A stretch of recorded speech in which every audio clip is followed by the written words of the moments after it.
Hello, guys. So today I'm going to share about um, how share some tips about and information about how to become a lawyer in the UK, Hong Kong, and Australia, especially. And this presentation is really dedicated to those who come from non-legal backgrounds, just like myself.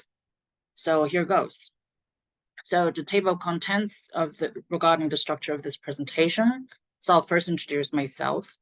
Then I'll introduce some myths and the truths about becoming a lawyer. And then I'll go into the steps of becoming a UK solicitor, the steps of becoming a Hong Kong solicitor, and steps of becoming an Australian lawyer.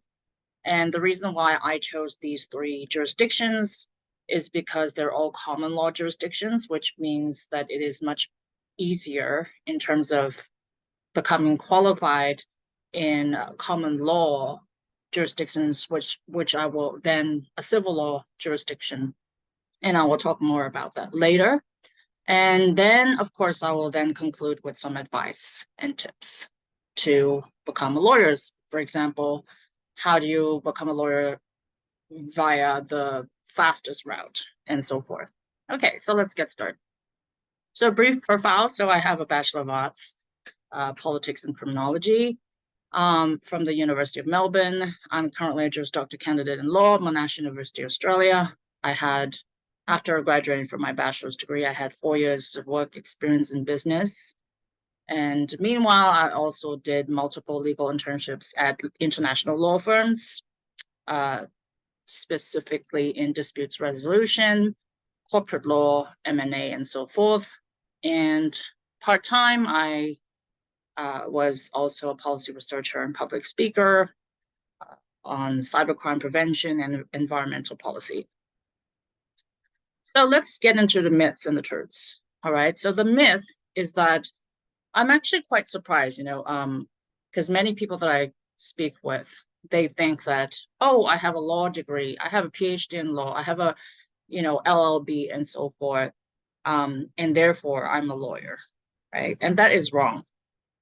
So what I'm saying is that studying a law degree doesn't automatically make you a lawyer. It is one of the prerequisites, it is one of the requirements that will make you a lawyer, but it is not the only requirement that automatically makes you a lawyer, if that makes sense.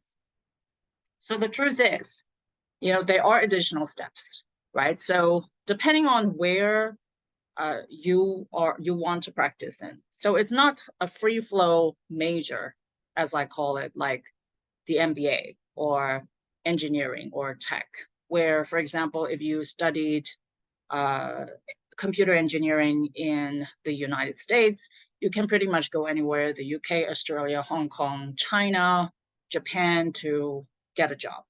Well, unfortunately, it doesn't work the same way for law. All right. So let's say you have um, a Juris Doctor degree in Australia, right? That means it, again, is one of the prerequisites among other requirements that I will later talk about to make you an Australian qualified lawyer. However, it doesn't automatically give you access to um, readily practice in the United States or practice in the UK or Hong Kong, right? You need to take their jurisdiction specific exams, could be exams, it could be training experience, and so forth to practice there according to their jurisdiction. All right. Unless, of course, if you want to qualify as work as a foreign registered lawyer, but that is just giving you an idea of, what the legal field is like. It is very jurisdiction, country specific. Okay. And of course, I'd like to say, so people think about, and I love how, especially because when I applied to several law schools after my undergraduate career, that is non-law, right, in business and politics, and then coming into law, um, people, I love how schools try to project themselves and market their programs as like as if it's like the only main thing that is going to make you a lawyer, right? And that is not true.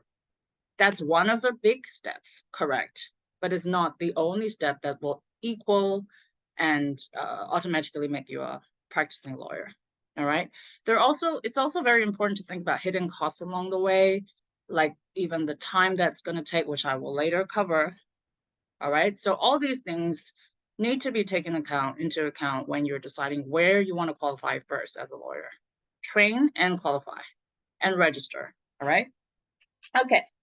Now that I've clarified all this, and also just before moving on, just wanted to make sure that it is clear that this presentation is specifically for people who have done non-law backgrounds, right? So for example, you might have studied Bachelor of Arts in something else, a Bachelor of Computer Engineering, a Bachelor of Business, or even Medicine and so forth, and you want to do a Juris Doctor degree and to become a lawyer. All right. So it's for people who are from non-law backgrounds.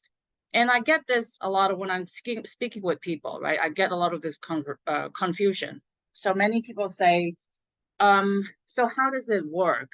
You know, so, okay, so different countries, again, have different pathways to become a lawyer in their countries, all right, in their specific lock and key countries. So for example, in the UK, right? People want to be a lawyer after they complete high school. They just go directly into the LLB program, Bachelor of Laws. Then they may do the LLM. They had to do the LPC, and now there's like a change in policy, so you can now do the SQE1, SQE2, and then so forth, which I will later talk about to become a lawyer, right? Australia has two systems. So there are two major pathways to become a lawyer in Australia, an Australian qualified lawyer. So the first path, of course, just like the UK, high school, tick, right? Bachelor of Laws, tick, and then again, LLM, and then practical legal training, and then you become a lawyer. Or you can do the Bachelor of Arts just like me and many other Australian students. So many of my friends and colleagues have actually done, taken this route, which is Bachelor of Arts, Politics, International Studies, Criminology. It's a very common path for those who want to become a lawyer later on. And they do the Juris Doctor in Law, which I will later talk about. And then they take the PLT and then they qualify as an Australian lawyer. And the same in Hong Kong. So they have two systems as well. Those that go directly to the Bachelor of Law program,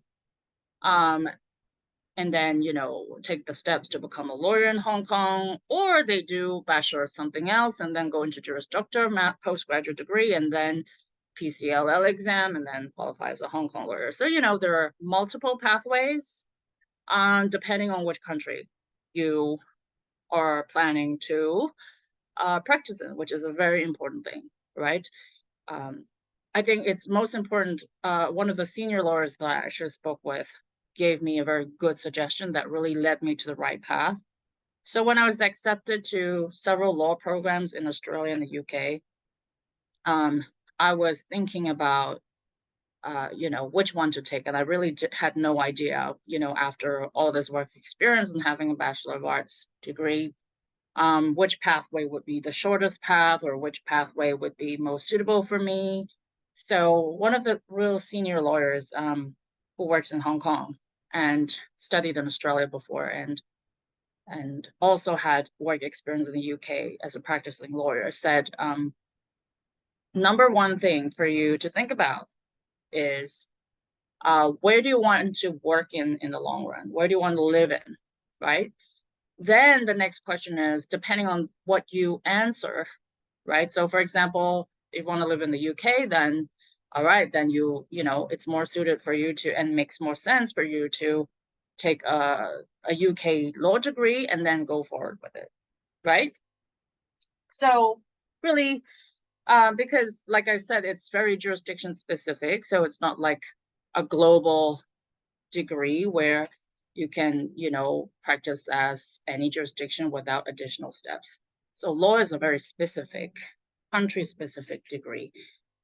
although it is, yes, widely internationally recognized in many of these law degrees are internationally recognized. That said, it's, again, I'm going to stress this 100 more times, jurisdiction specific. All right. Now, so let's look into the United Kingdom. So becoming a UK solicitor. So I'm not going to cover about, the barrister route, mainly because I'm sure like there are, people who want to become barristers, not solicitors, and prefer becoming a barrister to a solicitor. But the majority that, based on the people I know, my networks and everything, I'm at research, my market research, most of the people, right, who want to become lawyers aim to become solicitors. All right, so that's why I'm just going to focus on solicitor route. So let's look at the UK, right? So the first step is, now this, I'm just going to say here, so again, this is not for people who are just starting straight out of high school, right? I'm assuming that you've already have a bachelor of something else, maybe business, arts, tech, engineering, medicine even, right? And now you want to go into law, or you've always wanted to go to law but want to take a work experience and then come back, right? Whatever it is. So step one, right? So you've done your bachelor's degree, you've done your high school. What's the next step to become a lawyer in the UK? So there are 4 additional steps you have to take after your bachelor's degree, right? The first, so you could take either, right, the graduate diploma in law, which would approximately take 9 months, or the Master of Law conversion, which approximately takes 1 year or 12 months, right? So these courses would then basically convert you, right, and give you that knowledge, that's legal knowledge, which is important and vital, right? It's essential for you to be aware of when you're entering the legal profession.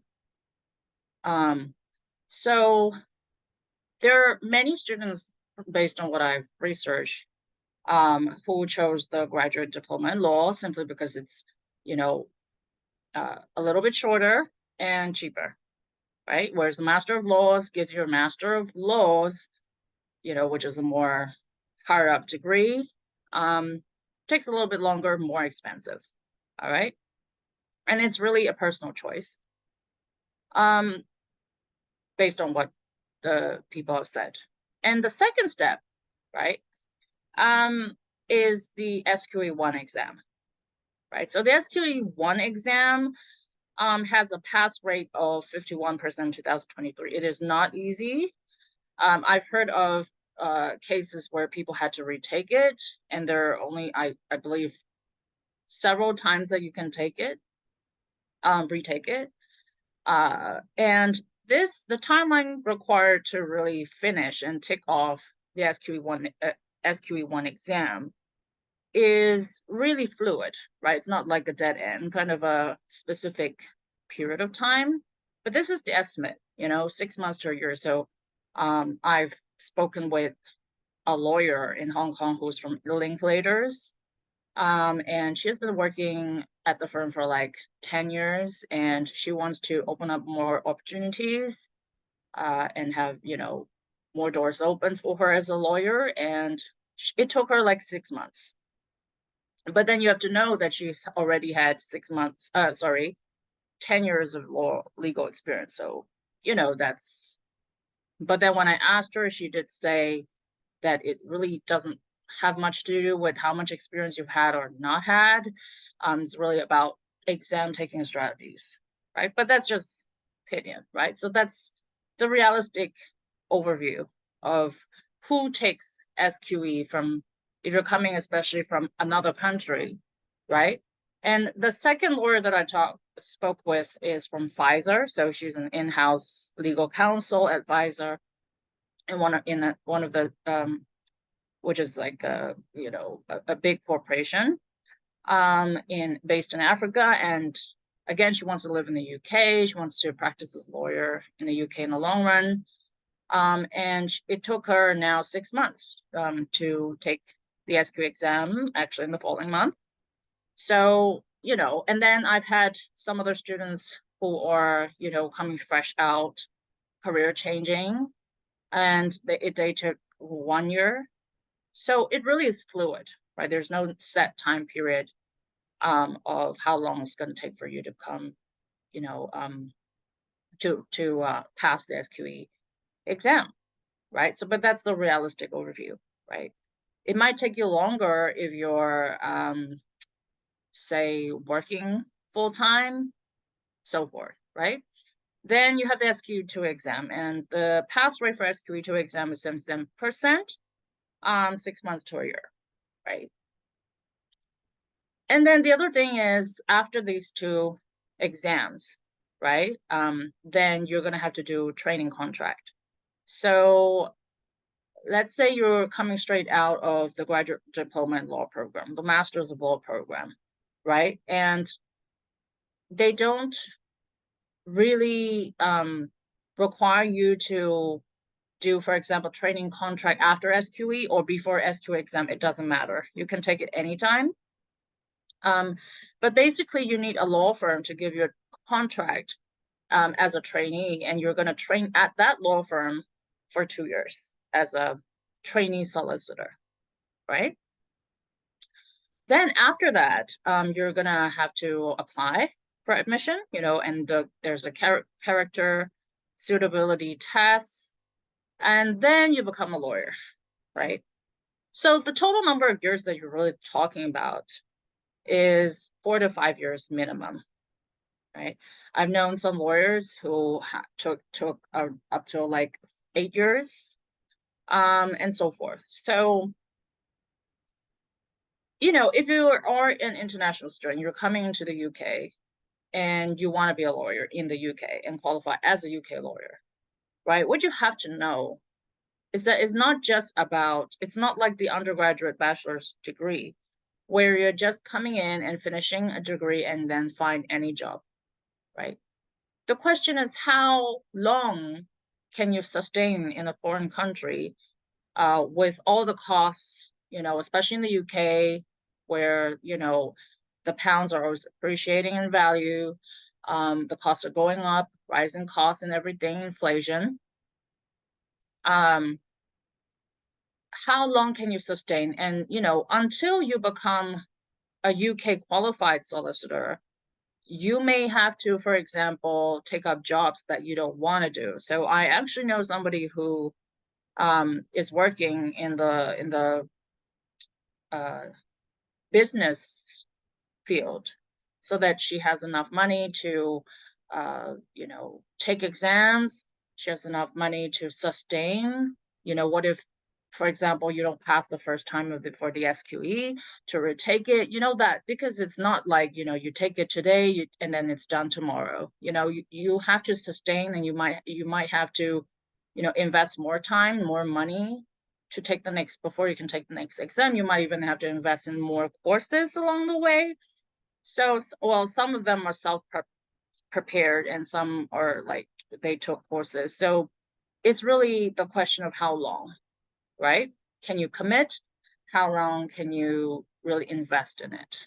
And do you have the time? Are you going to think about, because we're looking at the postgraduate level, right? We're not kids anymore, right? Where we're in like late teens, early 20s, where we're like, oh, I can just do this like 100%, right? Now we're probably in the late 20s, late 20s, and so forth, 30s, 40s, and we have to think about family, career, is it a 50-50? Is it 70-30?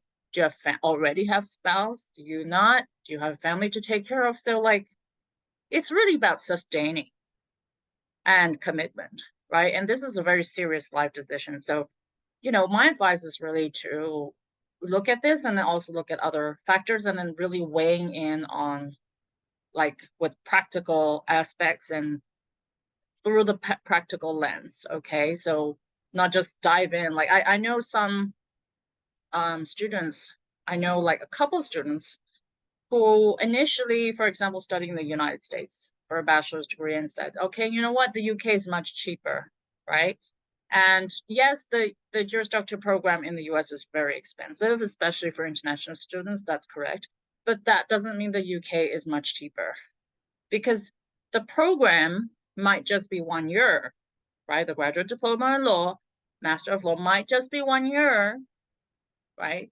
But the time and the uncertainty, I'm going to stress this, the uncertainty whether you're going to pass or fail, right? Or whether you have the time to prepare for the exams, whether you have the financial circumstances to suffice, right? That additional courses, you don't know. There's a lot of factors that you have to think about before. And then the training contract is really, really hard to find. I know, and I've heard of somebody, a person who actually made up to 80 applications for the training contract. And it took her years before she could get it. So it's important to look at the practical aspects. Sorry for being doom and gloom, but it's always best to have a realistic calculation, because the more you calculate now and the more you see it now, you can then mitigate these risks and prepare for it, right? So that you become a lawyer and it's more realistic and it's going to take shorter time and you know what you're getting into, right? Rather than, 5, 6 years down the road, like some of the people I know actually then who said, you know what, I want to turn my journey around to another country now, only after 5, 6 years of investing in it, which is a waste of time. Okay, so that's just something that I've researched like for several months before I make my decision, because it's always better to know, right, and be aware of everything rather than making rash decisions about something. Now I'm looking into another common law jurisdiction, which is Hong Kong. Now Hong Kong is because I've done one of my internships at an international law firm, a well-known law firm in Hong Kong, and you know what? I'm amazed and very surprised. I didn't know as much before that Hong Kong is a big market on disputes resolution. It has an arbitration center, commercial disputes. The market is big. It is one of the most expensive cities in the world, and very much active when it comes to corporations, businesses, transactions, and so forth. So for anyone who want to become a finance lawyer, corporate lawyer, commercial lawyer, dispute resolution, this is the place. Okay. And I'm speaking this based on the people I've spoken with and, asked and discussed and so forth, right? For a certain period of time. So I can confidently say that that is definitely a place you would want to look into. So again, after your bachelor's degree, right, whatever degree you studied, then you can do the Juris Doctor program in law, which is typically 2 years in Hong Kong, right? So 2 years. But I've heard because postgraduate degree is definitely very different from the bachelor's degree. You don't really have much time to be fooling around as much or partying as much. And many students actually opt for the 3-year program because then you have more room to study, to improve your skills, and most importantly, get internships, vacation schemes, all right, to then progress to becoming a lawyer and improve your job seeking prospects. Now, the next step is then you have to enroll into what you call the postgraduate certificate in laws. So the conversion program, it's like 1 year. It takes 1 year approximately, offered by several universities like City University of Hong Kong, Chinese University of Hong Kong, Hong Kong University, so forth. Then upon passing that program, right, then third step is very much like the UK. So you have to get that training contract from a law firm in Hong Kong and train there for 2 years as a trainee solicitor. So the total number of years you're looking at is 5, 6 years, right? And the pass rate for the PCLL is 64.75% as of 2021. Okay, so and by the way, it's a very international city, so many people actually do come here, come to Hong Kong to undertake internships, vacation schemes. I've met so many international people from Germany, Africa, France, the US, Australia, Japan, you know, all of them. Yeah. Now, and finally, looking at Australia. So again, you know, another common law jurisdiction, becoming an Australian lawyer, right? So let's say, so like me, for example, I've done a Bachelor of Arts, right? Politics, criminology, whichever major you studied. And like I said, many of my colleagues did this. They took this path. Then after the bachelor's, right, then we go into the Juris Doctor in law. Some of the schools in Australia accelerate the program to 2 years. So they shorten 2 years is more fast paced. Others typically 3 years. All right. Now, then the next step is for 6 months to a year, right? You have the option of undertaking the practical legal training program or the supervised workplace training program. So if you do the practical legal training program, it's 6 months. Supervised workplace training program is 1 year. And so the total number of years is around 3 to 5 years, which sounds better to me.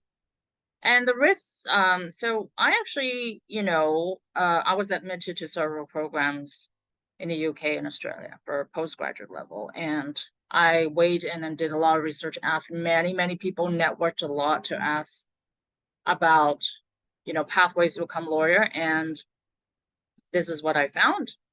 And so Australia to me seems to have zero risks, really, because the Juris Doctor program, right, 2 to 3 years, right? Then you take the practical legal training, which is 6 months or a year. Okay.